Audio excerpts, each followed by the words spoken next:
Okay, let's just get right into it. Most side hustles you see online, they're a waste of time. A complete waste of time. I mean, if I see one more video telling me to do online surveys for 25 cents, I'm gonna lose it. Exactly. Or like those low pay gig apps where you're basically trading an hour of your life for what, $5? It's it's insulting. Right, it's 2026. The game has completely changed. The internet is flooded with these oversaturated, low leverage ideas that just don't move the needle for anyone. It's worse than insulting, it's a trap. These platforms are designed to extract the maximum amount of your time for the minimum possible payout. It's a race to the bottom, and the only winner is the platform itself. It's digital sharecropping. Which is why we're doing this episode. So here's my promise to everyone listening. Today, I'm only sharing side hustles that can realistically make you $1,000 a month or more. Realistically, that's the key word. No fluff, no get rich quick nonsense, just what's actually working right now in 2026. Okay, so before we even list them, we need to talk about what makes a side hustle worth it in the first place, because the criteria have changed. Yeah, you can't just, trade time for money anymore. Not if you actually want to build something. So we have a little framework, right? Yep, four criteria. First is scalability. Can this thing you're doing grow without you having to work 10 times harder? Can it become a business, or is it just another job? That's a huge one. Second is time to first dollar. Like, how quickly can you actually see some cash? A lot of people quit because they work for 3 months and see nothing.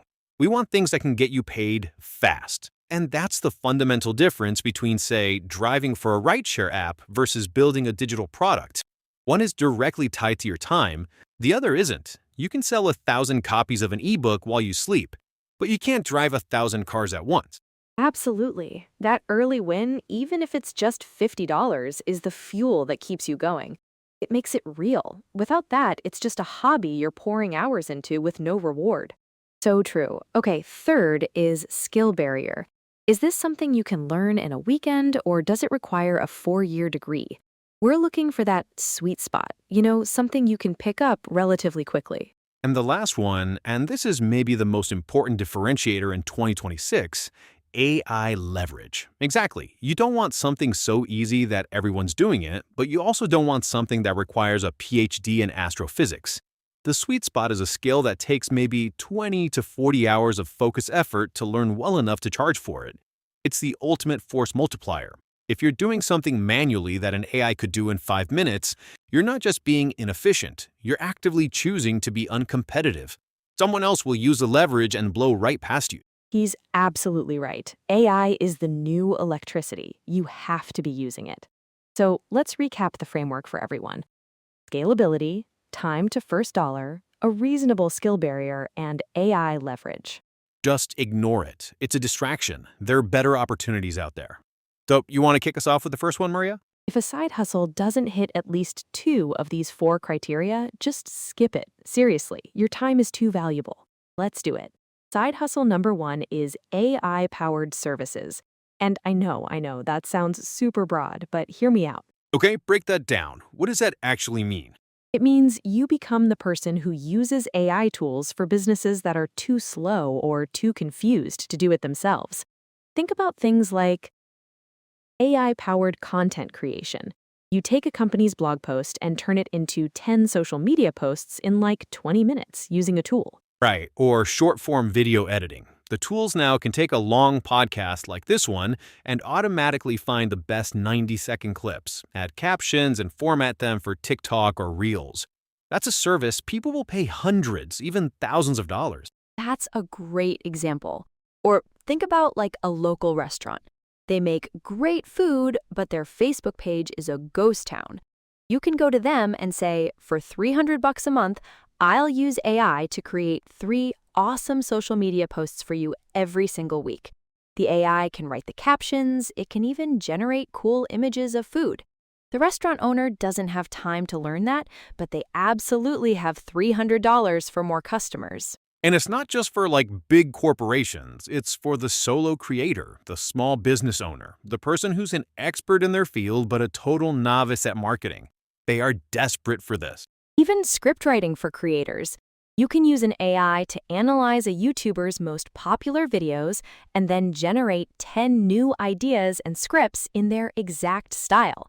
The angle here is simple. The skill barrier to do this stuff is now super low because the AI does the heavy lifting. But the demand is insanely high because every single business owner knows they should be doing this stuff, but they have no idea where to start. They're confused. You're just selling them the result. You're the AI translator. Exactly. You're not selling the AI. You're selling more leads from social media or a month of video content done for you. So let's talk income realism. Yeah, what's this actually look like? Totally doable to land your first client at $500 a month. One client. You get 3 or 4 clients like that, you're already making a couple grand a month. I know people doing this who are clearing $5, even $10,000 a month. It scales really well. And the time to first dollar is fast. You could literally learn a tool this afternoon and have a service package ready to sell by tonight. And let's get specific about the tools for a second, because I think that makes it more real for people. For the content repurposing Maria mentioned, you've got tools like Descript that can edit video just by editing text. For writing social media posts or blog drafts, you've got Jasper or Copy.ai. For incredible images, you've got Midjourney. The point is, you don't have to be a genius programmer. You just need to be the person who spends one weekend learning how one of these tools works. Okay, that's the part that trips people up though. I have the service, now what? How do I actually find that first person to pay me? It's a perfect starter hustle for 2026. Okay, what's number 2, Gabe? Great question. There are a few ways. You can go on platforms like Upwork or Fiverr and find people posting jobs for video editor or social media manager and pitch them your AI-powered service as a faster, cheaper alternative. Or my favorite way, find businesses you already like whose marketing just sucks and send them a short video, a Loom video, showing them what you could do for them. Like, hey, I love your coffee shop. I made you a sample social post using AI. Imagine having one of these every day. It's so much more powerful than just a cold email. All right, side hustle number 2 is faceless content channel. That's solid gold. But what about the objection, why would I pay you when I can just use the AI myself? I feel like a lot of people would get scared by that question. Ooh, I love these. Explain what you mean by faceless for people who don't know. That's the easiest objection in the world to handle. You just say, you can absolutely do it yourself, just like you can do your own accounting or fix your own plumbing. But is that the best use of your time as a business owner? I've already spent the 40 hours learning this tool so I can get you the result in 20 minutes. What's your time worth? You're not selling the tool, you're selling speed and expertise. So this is creating content on platforms like YouTube or TikTok where you, the creator, never show your face. Think about those YouTube channels that do history summaries with stock footage and an AI voiceover. Right, or the TikTok theme pages that just repost satisfying cleaning videos or like luxury real estate clips. You're not creating the raw content, you're curating it and packaging it. Exactly. YouTube automation is the big one here. You pick a niche, say philosophy explained simply, you use AI to write a script, an AI to generate the voice, you grab stock footage, and you have an editor put it all together. You can build a whole channel without ever speaking or being on camera. And why it works is simple. Attention equals money. If you can get eyeballs, you can make money. It's the oldest rule of media. And the monetization methods are proven. You've got ad revenue from YouTube, you've got affiliate marketing where you recommend books or products in your description. And then you can launch your own digital products, which is a perfect transition, but we'll get to that. But there's a huge key insight here that people miss. Go on. Everyone calls it passive income, and it can be. But this is not passive at the start. It is a system you build. It takes work up front to figure out your niche, your workflow, and what content actually hits. But once you build the system, then it becomes passive. That's a fantastic point. It's an asset you're building, which leads us perfectly into number 3. That's such a critical distinction, and people need to hear it. It's get rich for sure, not get rich quick. And on the niche thing, I think people get paralyzed there. My advice is to pick something evergreen, things that people are always interested in. History, philosophy, personal finance, strange but true stories. These topics have a nearly infinite shelf life. Yes, side hustle number 3, digital products. This might be my personal favorite because the leverage is insane. That's a great point on niches. So, can you walk me through what the actual, like, week to week work looks like for one of these channels? Because build a system sounds great, but it can also sound kind of abstract. So you're talking about things like Etsy printables? Sure. Let's say you're doing a history channel. Your system for one video might look like this. Monday, you spend an hour researching a topic and feeding it to an AI like ChatGPT to create a detailed script. Tuesday, you put that script into an AI voice generator like 11 Labs to create the audio. Wednesday, you gather stock footage from sites like Pexels or Storyblocks. Thursday, you or an expensive editor on Fiverr assembles the audio and video. And Friday, you upload it. That's your 5-day assembly line for one video. Once that system is built, it's just about repeating it. Totally. Etsy printables, Notion templates for students or small businesses, mini guides or ebooks on a topic you know well. Anything that someone can buy and download instantly. And the power here is infinite margin. Infinite margins. You create it once and you can sell it 1,000 times, 10,000 times. There's no inventory, no shipping, no physical product to manage. It's the purest form of scalability. Okay, but let's give the reality check, because it's not as simple as just uploading a PDF and waiting for the money to roll in, right? Not at all. This hustle lives and dies on positioning and branding. You can't just sell a workout guide. It needs to be a 12-week workout guide for busy moms who only have 20 minutes a day. Right, specificity. You have to solve a very specific problem for a very specific person. The big mistake people make is they create something for everyone and it ends up being for no one. 100%. But if you can nail that positioning, this can easily be a $1,000 to $2,000 a month hustle that runs almost on autopilot.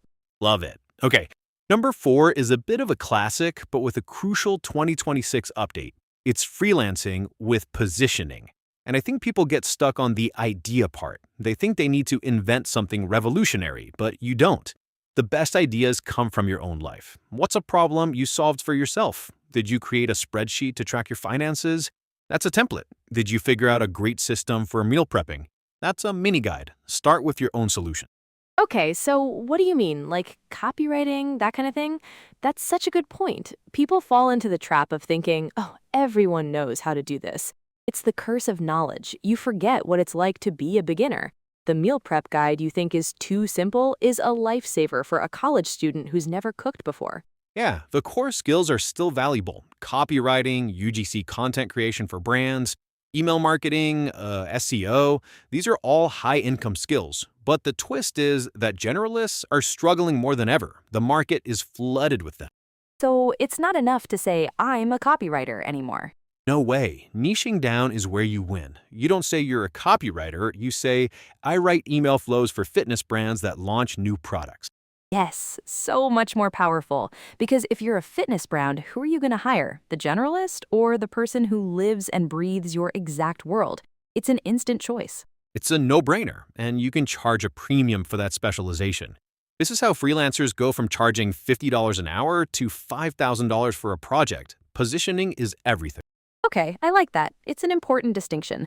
All right, number 5 on our list of side hustles that actually work in 2026 is the affiliate plus personal brand combo. And that specialization is your moat. It's what defends you from the thousands of other people on freelancing sites who just say, I can write, because a client isn't buying writing. They're buying results. They're buying more patients for my dental practice or more leads for my software company.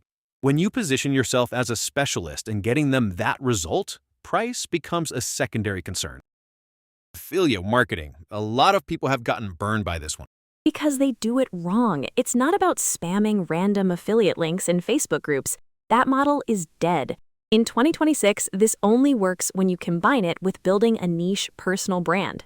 So you're saying instead of just pushing a product, you become a trusted source in a specific area first, like finance or beauty or productivity tools.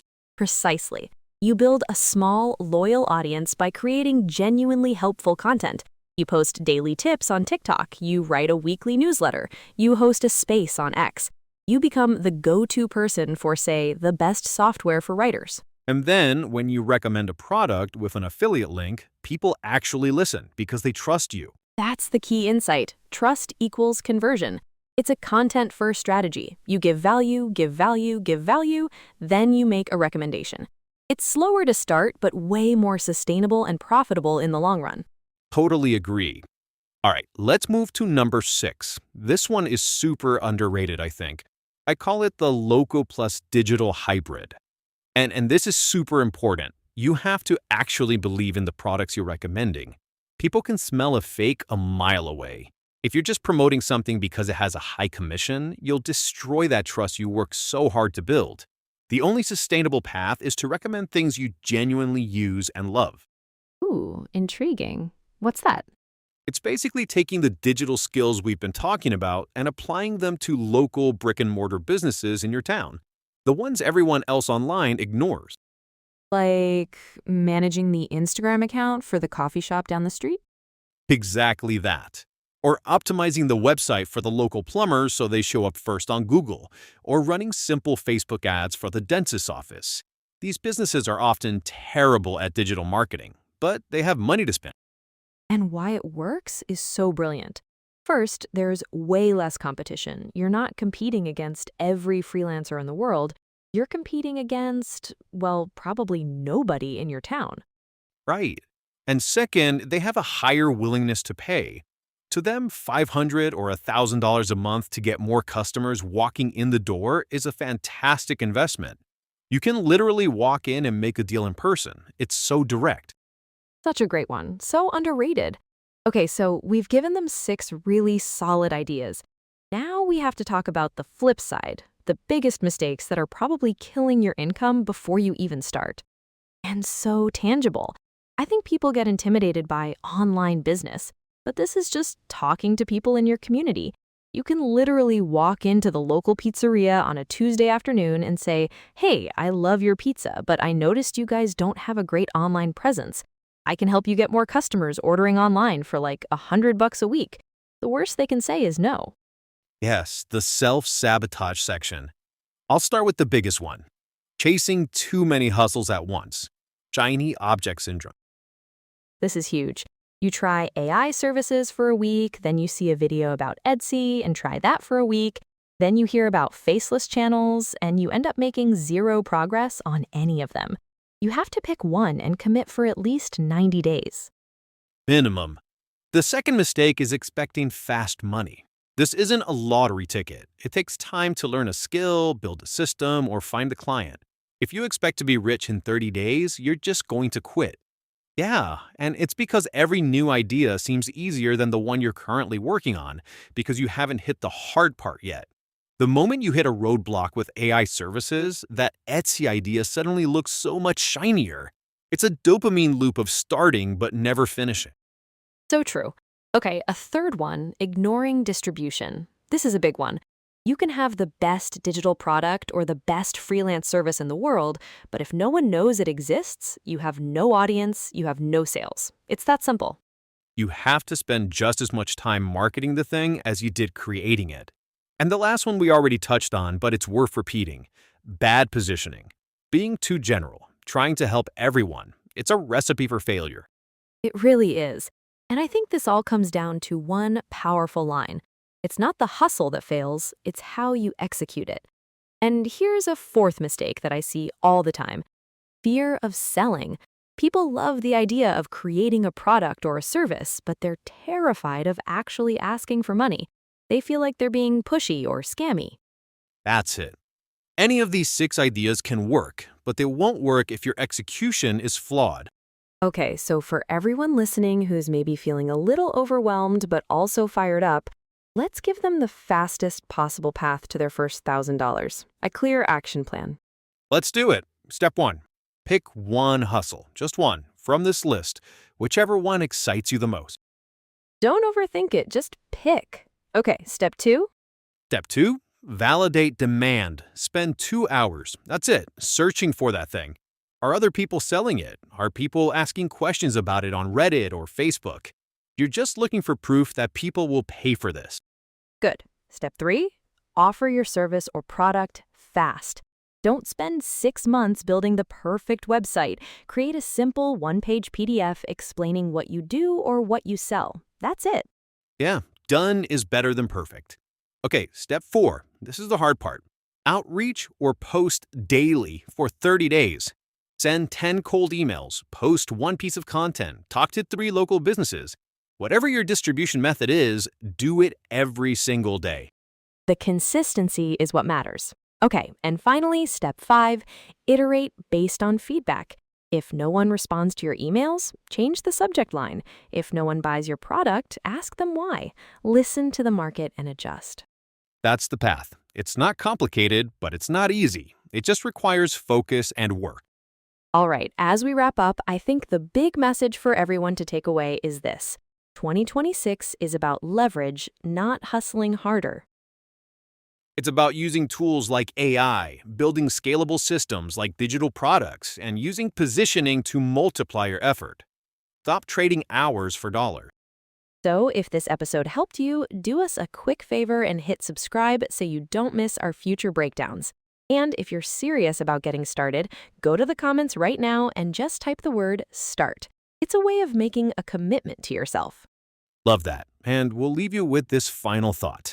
You're one skill away from changing your income. Just one. Find it, learn it, and apply it. Thanks for listening to Future Forward. We'll see you next week.